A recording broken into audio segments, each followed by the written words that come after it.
পারা নাম্বার 3 সূরা আল ইমরান আয়াত নাম্বার 31 ডান দিকের পৃষ্ঠাে আমার আল্লাহ রাব্বুল আলামিন ঘোষণা করেছেন, কুল ইন কুনতুম তুহিব্বুনাল্লাহ ফাত্তাবিউনি ইউহিব্বুকুমুল্লাহ। আল্লাহ পাক নবী মুস্তাফাকে বলছেন, আমার হাবিব আপনি বলে দেন, আপনি এলান করে দেন, আপনি ঘোষণা করে দেন, আপনি নবী মুস্তাফার যেন ইত্তেবা করে, জোরে বলে আপনি নবী মুস্তাফার যেন আপনি নবী মুস্তাফাকে যেন মহব্বত করি, আপনি নবী মুস্তাফাকে যেন রাজি করে, আপনি নবী মুস্তাফা যদি রাজি হয়ে যান আমি আল্লাহ রাব্বুল আলামিন অটোমেটিক রাজি হয়ে যাব, জোরে বলো সুবহানাল্লাহ সুবহানাল্লাহ, জোরে বলো। আব্বা জান ভাইজান, ওই জান্নাত পেতে গেলে সর্বপ্রথম তোমাকে নবীকে মহব্বত করতে হবে, সুবহানাল্লাহ। ওই আল্লাহকে পেতে গেলে নবীকে চিনতে হবে, আল্লাহকে পেতে গেলে নবীকে মহব্বত করতে হবে। ভাইজান, নবীকে যদি আমরা না চিনি, না জানি, না মহব্বত করি, আল্লাহ পর্যন্ত আমরা পৌঁছতে পারবো না। কথা বলেন ঠিক কি না? তার জন্যই কবি বলেন, হে রাসূল তোমায় ভালোবাসি,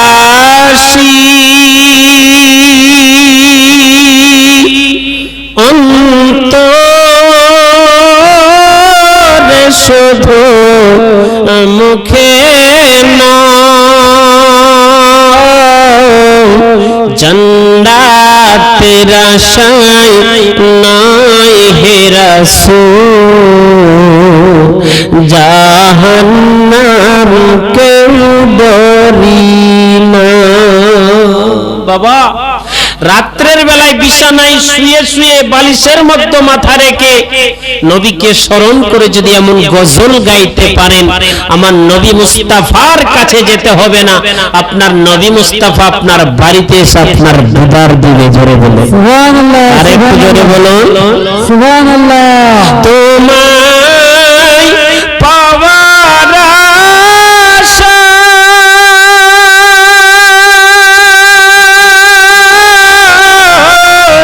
মন ছুটে যায় মদিনা,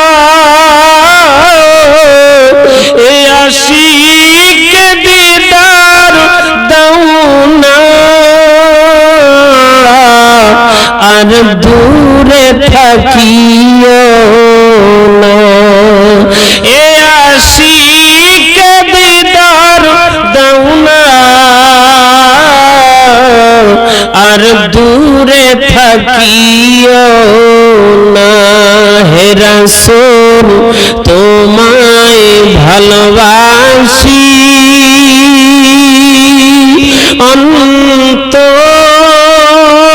অন্তরে শুধু মুখে না,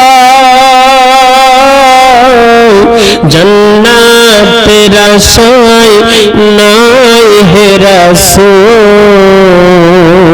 জাহান্নাম কেউ ডরে না। সুবহানাল্লাহ। কত আশিক যায় মদিনা,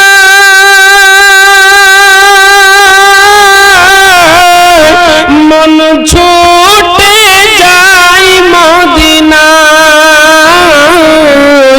এ আশিক দিদার দাও না, আর দূরে থাকিও না, এ আশিক দিদার দাও না, আর দূরে থাকিও না। জোরে বলেন ইয়া রাসূলুল্লাহ, ইয়া রাসূলুল্লাহ। ভাইজান, তাহলে নবীকে আমাদের মহব্বত করতে হবে, কথা বলেন ঠিক কি না?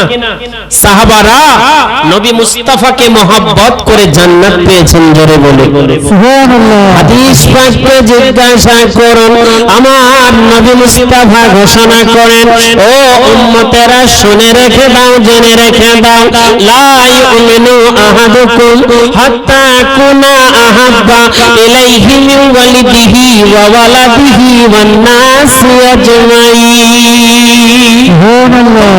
ততক্ষণ পর্যন্ত পাক্কা মুমিনদার হতে পারবে না যতক্ষণ পর্যন্ত তোমার মা বাবা থেকে বেশি, তোমার আত্মীয় স্বজনের থেকে বেশি, তোমার জানের থেকে বেশি আমার দয়াল নবীকে মহব্বত না করবা, দয়াল নবীকে মহব্বত না করবা, ততক্ষণ পর্যন্ত তুমি পাক্কা মুমিনদার হতে পারবে না।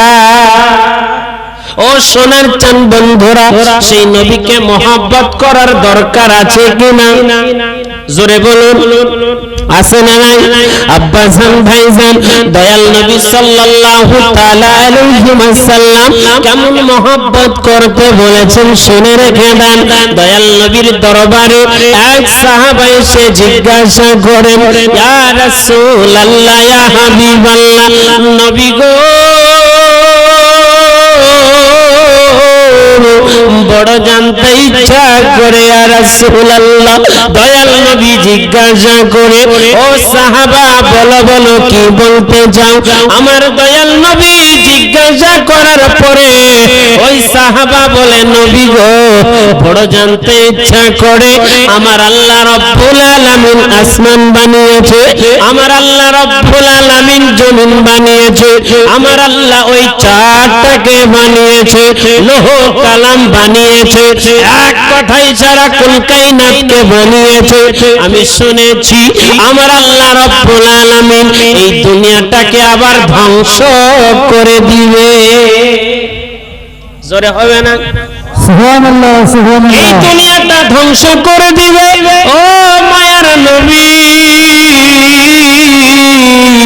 নবী গো আপনি একটু বলে দেন, আমার আল্লাহ রাব্বুল আলামিন আপনার ইজ্জত সম্মান অনেক বাড়িয়ে দিয়েছেন, কারণ পবিত্র কালামুল্লাহকে জিজ্ঞাসা করো, আল্লাহর কালাম জবাব দিবে, ওয়া রাফা'না লাকা যিকরাক।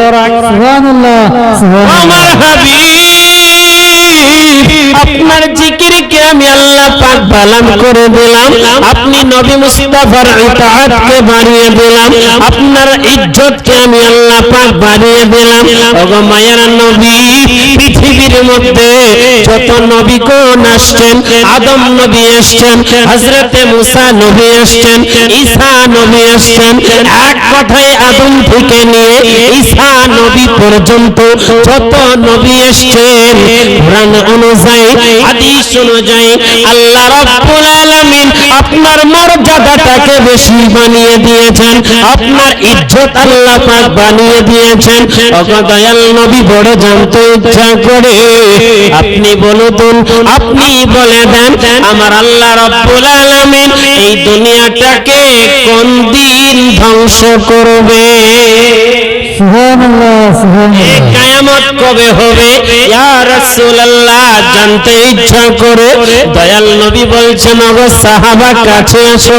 সুবহানাল্লাহ বলো, সুবহানাল্লাহ। আরেকটু জোরে হবে না? সুবহানাল্লাহ। সাহাবা দয়াল নবীর কাছে এলেন, এসে চোখের পানি ফেলে কান্না করে আমার মায়ের নবী বলেন, সাহাবা তোমার এমন কেন মনে হইল? ওই কিয়ামতকে কেন খেয়াল করো? ওই কিয়ামতের কথা ব্রেনতে কেন ভুললো? সাহাবা চোখের পানি ফেলে কান্না করে, দয়াল নবী জীবনে জানি না কত আমল করতে পেরেছি, নামাজ কত পড়েছি, রোজা রেখেছি, যাকাত দিয়েছি গো মালিক, তবুও জানতে ইচ্ছে করে কিয়ামত কবে হবে? দয়াল নবী সাহাবাকে জিজ্ঞাসা করছেন, ও সাহাবা কিয়ামতের খবর নিচ্ছ, বলো তুমি কিয়ামতের জন্য কি রোজগার করে রেখেছো? কি করে রেখে? বাবা তুমি যে কবরে যাবা, তুমি যে কাল কিয়ামতে কবরে, তুমি যে দুনিয়া ছেড়ে বিদায় নিবে অন্ধকার কবরে, কি দেখাবা সেগুলা তোমাকে জিজ্ঞাসা করবে কিনা? আর দুনিয়া ও মাজরাতুল আখিরা, এই দুনিয়াটা হলো আখিরাতের বাজার। তুমি এই দুনিয়াতে যা বাজার করে নিবে, ওই কাল কবরের মধ্যে, কাল হাসরের মধ্যে আল্লাহ পাক তোমার হিসাব নেবে। জোরে বলুন সুবহানাল্লাহ, সুবহানাল্লাহ, সুবহানাল্লাহ। বাবা ভুলে যেও না, তোমাকে আল্লাহ ছাড় দিবে।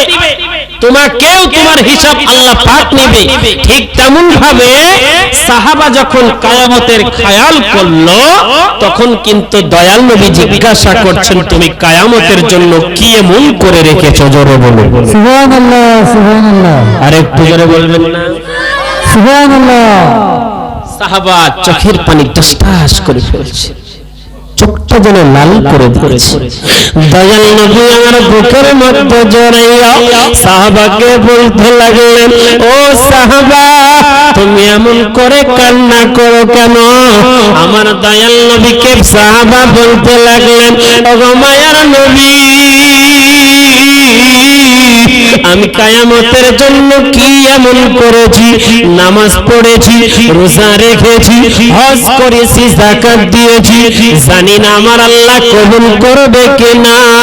কিন্তু দয়াল নবী শুনে রেখে দেন, জেনে রেখে দেন, আমি সাহাবার অন্তরে আপনি রাসূলের প্রেম ভরপুর রয়েছে। সুবহানাল্লাহ, সুবহানাল্লাহ। আসরে হবে না? নামাজের নাকি কম থাকতে পারে, যাকাতের নাকি কম থাকতে পারে, হজের নাকি কম থাকতে পারে, দানের নাকি কম থাকতে পারে, আপনি নবী মুস্তাফার মহব্বত, আপনি নবী মুস্তাফার প্রেম আমি সাহাবার অন্তরে ভরপুর রয়েছে। আমার দয়াল নবী বুকের মধ্যে জড়িয়ে বলেন, ওগো সাহাবা, আমি নবী মুস্তাফাকে যদি মহব্বত করো, আমি নবী মুস্তাফার প্রতি যদি তোমার অন্তরে ভরপুর মহব্বত থাকে, কাল কিয়ামতে আমার আঙ্গুল ধরে তুমি জান্নাতে প্রবেশ করবে। জোরে জোরে বলুন সুবহানাল্লাহ। তাহলে বলুন, নবীকে মহব্বত করার দরকার আছে কি আছে না? বাবা জান, আল্লাহ পাক আমাদের সেই নবী মুস্তাফার প্রতি মহব্বত করার জন্য তৌফিক দান করুক। জোরে বলুন আমিন। বাবা জান, আরেকবার দরুদ পড়ব, মাঝখানে ফাঁকা না রেখে দয়া করে মেহেরবানি করে আগে চলে আসুন। আল্লাহুম্মা সাইয়্যিদানা মাওলানা, ফাঁকা রাখিয়েন না, চলে আসুন। মুহাম্মদ ওয়া আলা আলি সাইয়্যিদানা মুহাম্মদ ওয়া আলা আলি সাইয়্যিদানা মুহাম্মদ সাল্লাল্লাহু তাআলা আলাইহি ওয়াসাল্লাম। বাবা জান, আপনারা কি আমার কথা বুঝতে পারছেন? বুঝতে পারছেন গো? আমি আপনাদেরকে এগিয়ে আসতে বলছি, একটু এগিয়ে আসতে বলছি। জায়গাগুলো ফাঁকা রাখছেন, খারাপ লাগছে, জায়গাটা খারাপ লাগছে। বাবা, নবীর প্রেমে পাগল যারা প্রেম খেলা খেলে, জোরে বলুন সুবহানাল্লাহ। নবীর প্রেমের পাগল যারা প্রেম খেলা খেলে, ও বাবা, নবীর প্রেমের পাগল যারা প্রেম খেলা খেলে, নবীর প্রেমের পাগল যারা প্রেম খেলা খেলে, বাবা, নবীর প্রেমের পাগল যারা প্রেম খেলা খেলে, নবীর প্রেমের পাগল যারা প্রেম খেলা খেলে। আপনারা নবীর প্রেমে মুক্ত আছেন, আপনাদের কলিজার ভিতরে রাসূলের প্রেম আছে বলে আপনারা মেহফিলে বসে আছেন, ঠিক কি না? আর বসবেন না বা কেন? আপনাদের কি প্রতিদিন নাইট জাগতে হয়? কথার জবাব দিবেন। প্রতিদিন কি নাইট জাগেন? প্রতিদিন রাত জাগেন? আমরা প্রতিদিন রাত জাগি। সপ্তাহে তো 5 দিন 6 দিন আমরা রাত জাগি। বাবা, একটা দিন নবীর মোহাব্বতে, নবীর প্রতি প্রেম রেখে এই মেহফিল ভালো করে শ্রবণ করেন, ভালো করে শুনেন, কলিজার ভিতরে রাসূলের প্রেম নিয়ে, মোহাব্বত নিয়ে নিজেকে একটু পরিবর্তন করেন। জোরে বলুন সুবহানাল্লাহ। আমার সাথে সাথে সকলে মিলে গজলটা গান। আল্লাহ পাকের হাবিব এই মাহফিলের মধ্যে তাশরীফ এনেছেন, হাজির ও নাজির রয়েছেন। নবী মুস্তাফা দেখবেন যে কোন উম্মতটা আমাকে মধুর সুরে ডাকছে। জোরে বলুন সুবহানাল্লাহ। গাইতে লাগেন।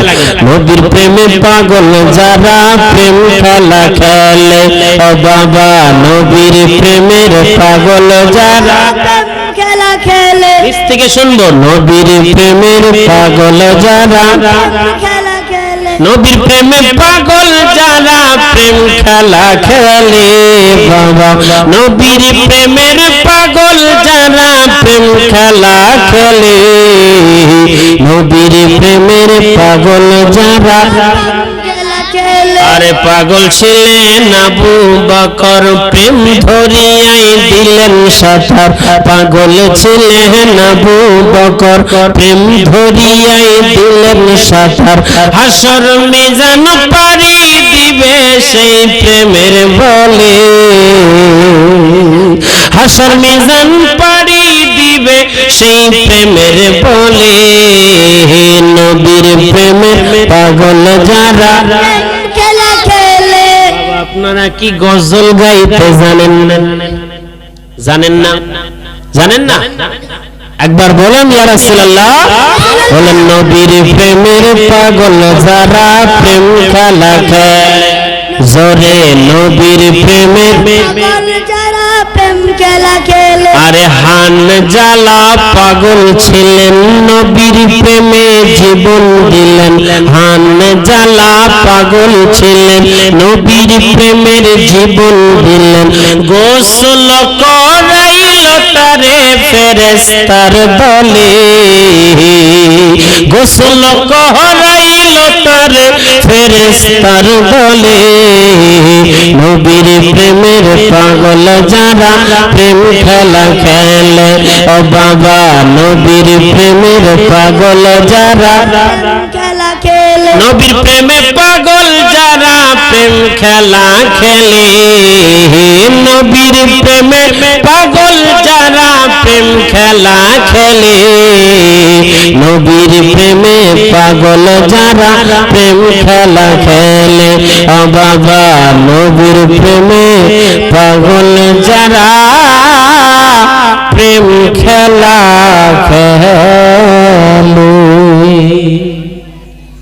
নবীর প্রতি প্রেম রাখুন, মহব্বত রাখুন, যেমন করে সাহাবাকে আমার নবী মুস্তাফা জান্নাতের ঠিকানা দিলেন, জোরে বলে। আবু বকর সিদ্দিক রাদিয়াল্লাহু তাআলা আনহু নবী মুস্তাফাকে মহব্বত করার কারণে জান্নাতের ঠিকানা পেয়েছে। হযরত উসমান গনি নবী মুস্তাফাকে মহব্বত করার কারণে জান্নাতের ঠিকানা পেয়েছে। বাবা আপনি সেই নবী মুস্তাফার উম্মত হতে পেরেছেন, আপনি সৌভাগ্য, আপনার নসিব ভালো। আপনি যদি সেই নবীর প্রতি মহব্বত রাখতে পারেন, ভালোবাসা রাখতে পারে, আপনাকে আমার আল্লাহ পাক জান্নাত দিলে কবুল করে নেবে, বলুন সুবহানাল্লাহ। সোনার চান বন্ধুরা আমার সুখী মানুষের, সেই নবী মুস্তাফাকে মহব্বত করেছেন সাহাবায়ে কেরাম, আমাদের শিক্ষা দিয়ে গেলেন, আমাদেরকে জানিয়ে দিয়ে গেলেন যে উম্মতেরা তোমরাও নবী মুস্তাফাকে নিজের জানের থেকে বেশি মহব্বত। হাদিস অনুযায়ী তুমি ততক্ষণ পর্যন্ত পাক্কা মুমিনদার হতে পারবে না যতক্ষণ পর্যন্ত তোমার মা বাবা দাদা দাদি শ্বশুর শাশুড়ি আত্মীয় স্বজন নিজের জানের থেকে বেশি রাসূলকে মহব্বত না করবে, ততক্ষণ পর্যন্ত তুমি পাক্কা মুমিনদার হবে। সুবহানাল্লাহ। আমরা তো আমাদের ভিতর যদি চেক করা যায়, মনকে যদি জিজ্ঞাসা করা যায় যে ভাই তুই কাকে মহব্বত করিস, মন নিজে নিজে জবাব দিবে যে আমার ছেলেকে, ঠিক কি না? মনকে যদি জিজ্ঞাসা করা হয় ভাই তুই কাকে ভালোবাসিস, মন নিজে নিজেই জবাব দিবে তোর স্ত্রীকে, তোর মাকে, তোর বহিনকে, তোর আত্মীয় স্বজনকে। আমার রাসূলের জন্য তোর কলিজার ভিতরে চুল পরিমাণ মহব্বত নাই। বাবা জান রাসূলের প্রতি যদি তোমার মহব্বত থাকে, ইশকে রাসূল যদি তুমি হও, কাল কবরে যখন নবী মুস্তাফাকে দেখানো হবে তুমি স্পষ্টভাবে রাসূলের পরিচয় দিতে পারবে, জোরে বলুন সুবহানাল্লাহ। বাবা আপনাদেরকে এক ঘটনা শোনাবো। হযরতে বেলাল রাদিয়াল্লাহু তাআলা আনহুকে চিনেন, নাম শুনেছেন? হাবশি দেশে তার বাড়ি। দেখতে ছিলেন তরুণ কালো। সেই বেলালের প্রতি রাসূলের মহব্বত ছিল কেন? আব্বা বেলাল রাদিয়াল্লাহু তাআলা আনহু জান্নাতে গেলেন, মসজিদের মুয়াজ্জিন হওয়ার সুযোগ পেলেন একটাই কারণ, সেটা হচ্ছে রাসূলের প্রেম, রাসূলের মহব্বত। বাবাজান, যাদের ভিতরে রাসূলের মহব্বত নাই, প্রেম নাই, ইশক রাসূল নেই, তারাই তো মেহফিলের বাইরে থাকবে, মেহফিলে আসার সুযোগ তাদের হবে না। যারা ইশকে রাসূল হবে, যাদের ভিতরে রাসূলের মহব্বত রয়েছে, তারাই এই পবিত্র মেহফিলে আসবে। জোরে বলুন সুবহানাল্লাহ। সুবহানাল্লাহ।